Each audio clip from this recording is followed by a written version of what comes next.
Hello, I'm Justin Hill, prize-winning author and creator of Worlds with Words, and welcome to 25 Books That Made Me. And today we're on number 21. And this is a very interesting novel. And actually, I learned more from this writer, I think, than... I read him at a point when I was really working out how to write and tell a story. And I learned a number of things from this guy. And this is Bruce Chatwin. And I picked the Songlines, but many of his works are very similar in style. What's very interesting about the Songlines, it purports to be a travel book that is investigating Australia, and the narrator goes to Australia and goes around and listens to stories about how the native Australians, Aborigines, use songlines to navigate. And then that's the kind of purport of the book.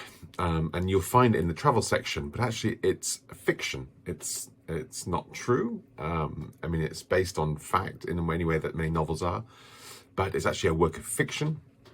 The characters he meets are fictional, and it kind of degenerates towards the end into just kind of essays about an idea. So that is very interesting. So Bruce Chatwin playing with fiction and non-fiction.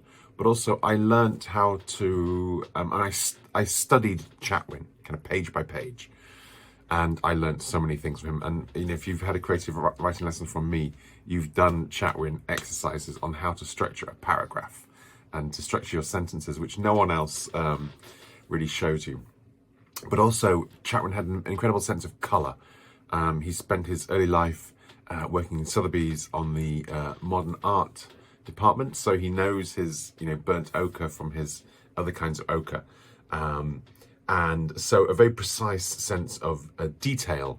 I remember someone saying Chatwin, when you never have a monastery in a Chatwin book, it would be an Athonite monastery or a Carpathian monastery, I don't know. Anyway, so he very, very precise details, very intense sense of colour, and playing with fiction and non-fiction, and not being worried about it, and also telling stories about ideas. So this is a book about nomadism, travel, the weight of possessions, all that stuff.